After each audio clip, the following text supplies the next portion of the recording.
नमस्कार, माझं नाव कुणाल देवदास कांबळे, राहणारा दुर्गावाडी खुर्द. मी 6 वर्ष आधी मुंबईवरून माझी नोकरी सोडून मी इकडे या गावी आलो. जागा विकत घेतली आणि शेती करायच्या हेतूने इकडे आलो. माझे मूळचे जे पण पूर्वज आणि माझे आजोबा शेतकरी असल्याकारणाने शेती करायची आवड आधीपासूनच होती. मुंबईची दगदगीचे वातावरण सोडून जेव्हा कोविडमध्ये इकडे आलो, तिकडचा निसर्ग आणि निसर्गमय वातावरणमध्ये मी रमून गेलो आणि इथे भरपूर असं एक बघितलं की भरपूर लोक जे आहेत ते मुंबईला जातात आहे नोकरी धंदा करायला, पण इकडे शेती करण्यासाठी भरपूर स्कोप असल्या कारणाने मला असं जाणवलं की आपणही शेती करून इथे उद्योगधंदा करायला पाहिजे. शेतीतूनच काय उद्योग करू शकतो तसं.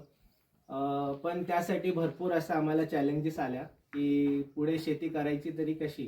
तर आम्हाला कोणी जरी सुचवलं की कृषी तालुका अधिकारी किंवा कृषी अधिकाऱ्यांना जाऊन एकदा भेटा, त्यांच्याकडून काहीतरी माहिती घ्या.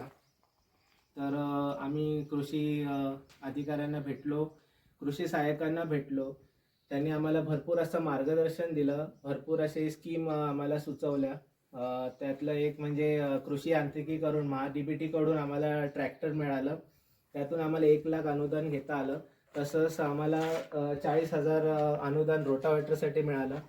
आता ह्याच्याने असं झालं की आम्ही कलिंगडसाठी लागवड करू शकतो किंवा भाजीपाल्यासाठी काही आम्हाला जमीन तयार करायची असेल तर आम्ही स्वतः लागवड करू शकतो. मनुष्यबळ कमी असल्या कारणाने आम्ही आता स्वतःहून शेती करू शकतो.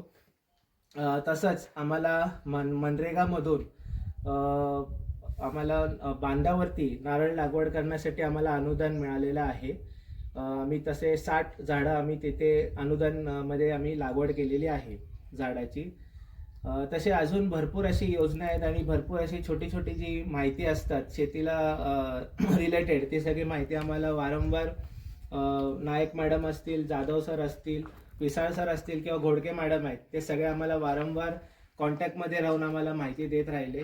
त्या कारणाने आज आम्ही एवढं शेती करू शकलो किंवा भरपूर काय असं डेव्हलपमेंट करू शकलो. अजून पुढेही आम्हाला असंच चिपळूण कृषी अधिकाऱ्यांकडून असंच माहिती व सहायता मिळत राहावं अशी आमची इच्छा आहे आणि त्यांचा आशीर्वाद सदैव आमच्यासोबत असावा अशी इच्छा आहे.